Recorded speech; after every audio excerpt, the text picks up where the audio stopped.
spiritual badasses, and welcome to Shady Tarot, where personal growth, self-love, and a little bit of magic meet. I'm so glad you're here. I'm going to talk about Taurus season and some astrology stuff. If you don't want to hear about that, I have timestamps to take you into the reading. Let's get started. Today marks the start of the Taurus new moon season. Taurus season runs from April 20th to May 20th. This is such a great time for personal growth. Taurus energy brings stability, grounding, sensuality, and self-worth. It totally matches your badass vibes. Ruled by Venus, the planet of love, beauty, and values, Taurus invites us to slow down, reconnect with nature, and indulge our senses. Here's a breakdown of the Taurus season energies. You may feel grounded and steady at this time. It's a great time for setting realistic goals, working on long-term plans, or committing to new routines. That's one I have trouble with. Sensuality and comfort. With Venus as its ruler, Taurus encourages us to experience life through the senses and create beauty in our environment. Self-worth and boundaries. Taurus teaches us to value ourselves and our time. Time for us to strengthen those boundaries, build confidence, and focus on what truly matters. That, of course, will be different for everyone. So take it how it fits for you. Persistence and loyalty. Taurus energy is loyal, stubborn, but incredibly dependable. It asks us to slow down. Our shadow side in Taurus season. Resistance to change, overindulgence, fixed in our ways. We can use this season to reflect on where we can be flexible and find peace. So the tarot cards for Taurus season are the Hierophant, a major arcana. This is the Taurus card representing tradition, values, structure, and learning. It's about grounding in what we believe, honoring rituals, and passing on wisdom. In Taurus season, it reminds us to stay connected to what's meaningful and build a solid foundation. The Empress, another major arcana planet, is Venus. So again, it's about nurturing, abundance, comfort, nature, creativity, self-love, fertility, and enjoying a life of richness. The Knight of Pentacles represents Taurus' steady energy and hard work. It's methodical focus to create success. Before we dive into the cards, I wanted to share a little bit of my creative process. My light ring and phone stand were not cooperating yesterday at all. I spent a lot of time and energy trying to get things going. It was very frustrating. Despite my best efforts, I didn't get the results I wanted, but I did find a way of doing the readings a different way, and lo and behold, I think I like it even better than the traditional way. Let me know what you think as we get started. Keeping all that in mind, let's take a breath and tune in to see what the cards have to share with us today. I hope you breathed with me. This is our Taurus new moon spread. It's 5 cards. The first card is placed on the upper left-hand side with the second card sitting below it. The third card sits in the middle, and the fourth and fifth cards are placed on the right side, with the fourth on the top right and the fifth on the bottom right. Each card answers a specific question. The first card answers the question, where am I out of alignment with my path? The second card gives information about what resources we are being offered at this time. The third card shows us what we have yet to explore in our life. And the fourth card asks us to dig deep and examine what traditions might be holding us back. Finally, we have our fifth card, which shows us why it is important to share our gifts. Keep in mind that this is a collective reading. Only you can answer these questions based on how you interpret the cards and what's going on in your life. But I will try and give you examples and enough information so you can apply these answers for yourself. The first card, the Ace of Pentacles, signifies financial rewards, clarity of life's purpose and goals. Lots of Taurus vibes. In fact, Pentacles are the suit of the tarot that represents Taurus energy. The Ace of Pentacles asks us to question what we are holding precious at this time. Have you been too focused on financial rewards to look for your life's purpose? Maybe your life's purpose doesn't give you the financial stability that you want, but is it really financial gain that you value most? Or could it be something else? The Ace of Pentacles brings us the gift of alignment. The first step to receiving this gift from Spirit is to reflect deeply on our values. What do you value the most? Add yours to the comments if you feel like it. I'd love to hear. Are you aligned with your values? Or is there other needs that are taking over your life? We can learn to act in kind with our values, no matter what our thoughts or emotions are doing. I learned that important lesson yesterday when I was trying to shoot this video. I was tired and I thought about giving up, but I felt called to do this reading despite the challenges, and I'm so glad I did. I believe most things happen for a reason, and sure enough, as annoying as it was, I found value in the outcome. Doing the reading slowly and taking notes along the way allowed me to slow down and deep dive into reflection. And I found a cool new way to show the cards that doesn't rely on me holding them or spreading them out in front of me. With my physical limitations, all of that can be difficult, especially if I'm in a hurry. Taking all that into consideration, we have our first action item.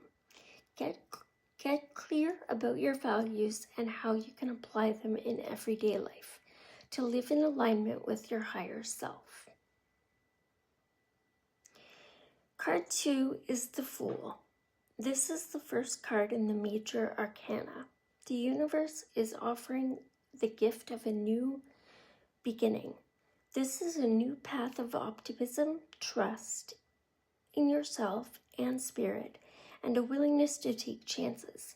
If we do the first right action and get clear about our values and what we want from life, then Spirit will be there to guide us in the right direction.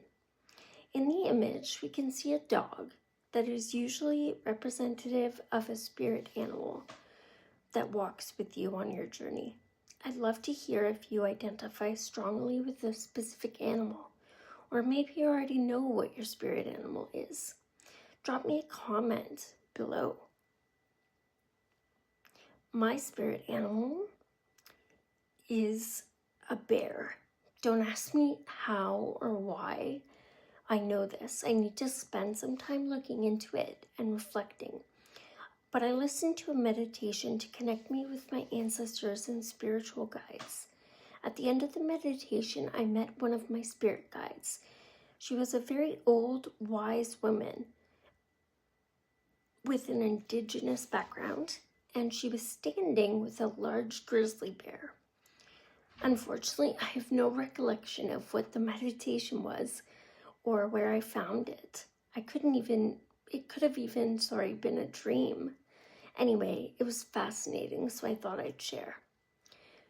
Back to the Fool. The Fool is about a major change to be made. We must let go of what we think we know and take chances that are in alignment with what we want out of life. This is a perfect card for Taurus season because letting go of what no longer serves us, things like negative thoughts and self-talk, outgrown traditions and limiting beliefs, they are all things holding us back. We are being asked by Spirit to reflect on these blockages and let them go. The third card is the Knight of Cups. As you may remember, the question asks us what we have yet to explore in our lives. The King of Cups symbolizes romance, adventure, and following your heart. Have you spent most of your life taking care of others, or like me, or maybe working too hard to make time for travel or a relationship? Now, even though the card talks about romance, I don't want to get hung up on romantic love. It could be that, of course, but if it resonates differently, that makes perfect sense too. I feel romance in nature, looking up at a clear night sky with the stars twinkling, or gazing out at the beautiful colors reflected on the water as the sun goes down.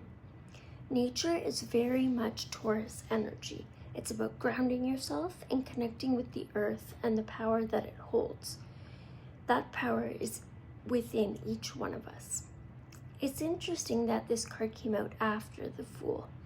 Have you been consciously or unconsciously blocking yourself from these experiences? Maybe you have fears about romantic relationships, traveling, or starting an adventure into the unknown. I certainly know that I do. I was born with a physical disability, so a lot of things aren't as simple for me. I didn't go on adventures or travel, and I didn't have many romantic relationships as I grew up. The lack of experience caused me to have a lot of limiting beliefs.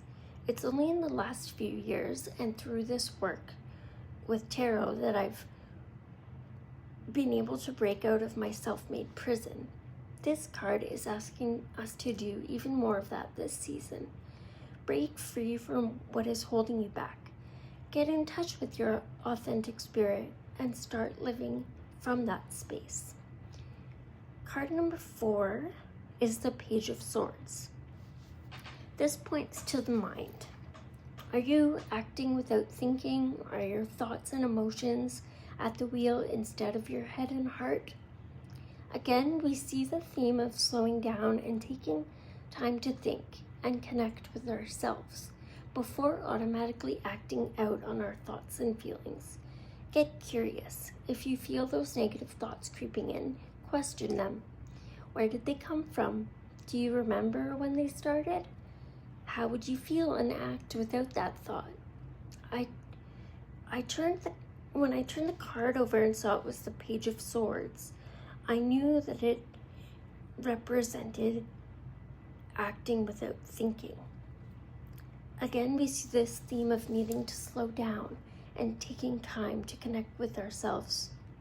Yesterday, I was ready to throw in the towel. Thankfully, I took a deep breath, kept going, and succeeded. The value of the work I'm doing is very important to me. I couldn't get the reading topic out of my mind. I knew I was being called to do it, so I did, and voila, I was able to create an authentic way to deliver readings. It doesn't have to be like everyone else, and it doesn't have to be perfect, even though I think it should be. Imagine if we all acted according to our values like that in spite of our thoughts and feelings. I have already grown so much from this experience. Imagine if we all ignored our limiting beliefs and acted in alignment with our values all the time. We would be unstoppable. I would love that for us. Are you going to try that out this Taurus season? I know I'll continue to reflect. And finally, the fifth card. Why is it so important for us to share our gifts? Now remember, before you say you don't have a gift, remember that that is a limiting belief. Everyone has gifts. I invite you to take some time and reflect on what your gift is. Maybe ask Spirit and find the answer. I'd love to hear about what gifts you think you possess or what type of journey you're on to find it. The last card in the spread, the 5th card, is Temperance. So far, we've been seeing minor arcana cards, except for the Fool. These are asking us to make changes in our day-to-day lives. But the Temperance card is a major arcana, which means we need to look at the bigger picture and make a big change throughout our lives. It's a very simple yet powerful message. We are all meant to use our gifts, and in doing so, we balance our own lives and bring clarity and balance to others. Your gift, whatever it is specifically chosen for you. The more you harness that power, the better aligned you will be with your higher self. I really hope you got something from this reading. I've learned a lot, and I hope you have too. Please like and subscribe to my channel, and visit me on Facebook, Instagram, and TikTok as well. If it feels right, pass the message on to like-minded friends and family who might need to hear this message. This is Dee of Shady D Tarot signing off. Let's grow, spiritual badasses.